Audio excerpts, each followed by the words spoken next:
மதம், மொழி ரீதியாக வாக்கு சேகரிக்கும் ஊழல் நடவடிக்கையை கண்காணிக்க ஆணையம் அமைக்க கோரிய வழக்கில் தற்பொழுது ஓய்வு பெற்ற நீதிபதிகள் அடங்கிய சுதந்திரமான ஆணையம் அமைக்க கோரிய வழக்கில் இந்திய தலைமை தேர்தல் ஆணையம் பதிலளிக்க உத்தரவு பிறப்பிக்கப்பட்டிருக்கிறது. அண்மைச் செய்தியாக நாம் பார்த்துக் கொண்டிருக்கிறோம். இது தொடர்பான கூடுதல் விவரங்களை எமது செய்தியாளர் சுந்தரம் வழங்க கேட்கலாம். வணக்கம் சுந்தரம், இது தொடர்பான விரிவான தகவல்கள். நிச்சயமாக.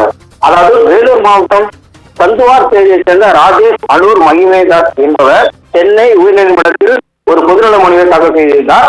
அந்த மனுவில் ஜாதி, மதம் மற்றும் மொழி ரீதியாக வாக்குகளை சேகரிப்பது ஊழல் நடவடிக்கை எனவும், அதேபோல் வெறுப்பு பேச்சுகளை கட்டுப்படுத்த மாநில அரசு நடவடிக்கை எடுக்க வேண்டும் எனவும் உச்சநீதிமன்றம் தீர்ப்பதாக அந்த மனுவில் சுட்டிக்காட்டியுள்ளார்.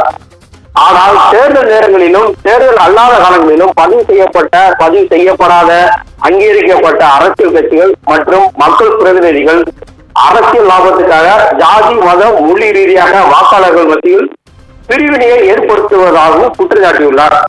நாடு சுதந்திரமடைந்து 75 ஆண்டுகள் கடந்த பிறகும் அரசியல் கட்சிகள் மக்களை பிரித்தாளுவதாகவும் இது அரசியல் சட்டத்துக்கு விரோதமானது எனவும் மனுவில் குறிப்பிட்டுள்ளார்.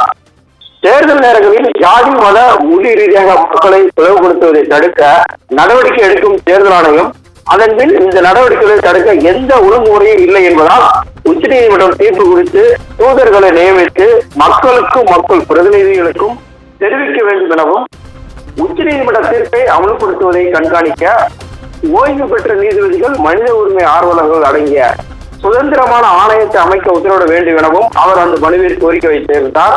இந்த வழக்கை விசாரித்த பொறுப்பு தலைமை நீதிபதி மகாதேவன் மற்றும் நீதிபதி முகமது சபிக் அடங்கிய அமர்வு மனுவுக்கு 6 வாரங்களில் பதிலளிக்கும்படி இந்திய தலைமை தேர்தல் ஆணையத்துக்கு உத்தரவிட்டு விசாரணையை தள்ளி வைத்துள்ளார். விரிவான தகவல்களுக்கு நன்றி சுந்தரம்.